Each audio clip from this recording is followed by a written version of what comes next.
Ya halo guys, kembali lagi di channel Sengen Days untuk membahas konten alur cerita film Solen. Di video kali ini pun kita akan melanjutkan perjalanan Tangshan tentang bagaimana cerita jalan perang mereka antara kerajaan Tiantou dan juga istana Wuhan kali ini. Pada part sebelumnya, Tangshan pun telah melakukan duel dengan tuolok pedang yang menguji kemampuannya. Semua orang termasuk guru Tangshan pun sangat senang karena melihat Tangshan yang sudah kembali kali ini. Di sisi lain, ia pun juga telah membawa ribuan pasukan Sekte Tang untuk bergabung dalam perang kali ini. Dengan ini, Kaisar Xuepeng pun menyatakan bahwa apapun perintah Tangshan juga bagaikan perintah darinya. Semua prajurit pun bersorak senang dan yakin bahwa kerajaan Tiantou pasti akan menang dalam peperangan kali ini. Cerita pun terus berlanjut. Pada episode kali ini, Tangshan melapor bahwa ia telah menugaskan Sekte Palu untuk berjaga di ibu kota agar dapat mencegah jika istana Wuhan diam-diam menyerang ibu kota kerajaan Tiantou. Ia pun juga berkata bahwa istana Wuhan hanya memiliki 70.000 pasukan dan kurang lebih 50.000 pasukan itu telah ditugaskan dengan hal lain seperti penyerangan ibu kota Xingluo yang dipimpin oleh Hulena. Sekarang istana Wuhan pun hanya memiliki 20.000 pasukan tersisa. Namun, kini kerajaan Tiantou hanya memiliki 4.000 pasukan. Jika ditambah dengan pasukan Sekte Tang yang berjumlah 12 ribuan, seharusnya perbedaan mereka sudah tidak terlalu jauh. Ditambah lagi, pasukan Sekte Tang pun dipenuhi dengan senjata rahasia. Dengan adanya busur crossbow yang dibuat secara massal, Tangshan pun yakin mereka bisa menyeimbangkan istana Wuhan. Kini, crossbow mereka pun sudah ditingkatkan lagi kualitasnya dengan bahan-bahan terbaik. Senjata ini pun bahkan dapat menghancurkan batu hanya dengan satu anak panah saja. Mendengar itu, Kaisar Xuepeng pun sangat terkagum dan merasa sangat berterima kasih kepada Tangshan. Di sisi lain, sekelompok pasukan yang dipimpin oleh Tuolok Krisan tengah menjalankan misi rahasia mereka. Sejak Tuolok Hantu telah tidak ada, posisi Tuolok Krisan pun menjadi sangat lemah di mata istana Wuhan. Pipitong pun tidak lagi menganggapnya sebagai Tuolok penting di istana Wuhan. Ia pun hanya mengutus Tuolok Krisan untuk menyerang bahan pangan pasukan kerajaan Tiantou secara diam-diam. Namun pasukan pangan ini pun bisa dibilang penting juga karena untuk persediaan makan para prajurit sebelum berperang. Kembali ke markas kerajaan Tiantou, kali ini Tangshan dan beberapa jenderal lainnya pun diajak berkumpul untuk menyusun strategi perang.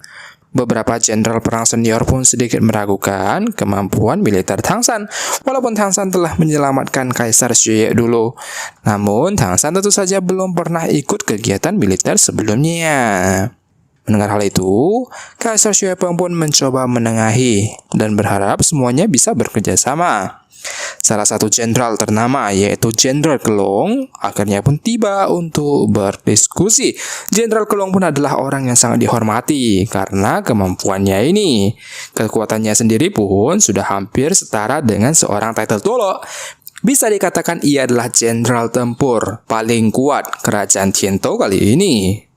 Kekuatannya pun pastinya sudah tidak diragukan lagi. Jenderal Kelong pun akhirnya langsung memulai diskusi, mengusulkan mereka untuk menyerang Gerbang Jialing. Gerbang Jialing ini sendiri terletak di antara pegunungan dan merupakan tempat yang sangat berbahaya. Sebenarnya tempat itu pun sekarang sudah dikuasai oleh pasukan Pipitong. Ditambah lagi, Pipitong membangun gerbang yang sangat kuat di sana dan dijaga oleh begitu banyak pasukan.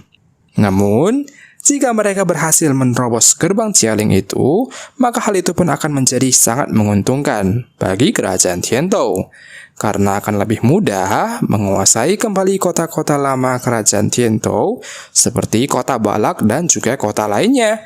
Namun karena gerbang Jialing benar-benar sangat sulit ditembus dari depan karena perbatasannya yang sangat tinggi, para jenderal pun menyarankan untuk mengitari gerbang Jialing saja dan menyerang gerbang itu dari samping.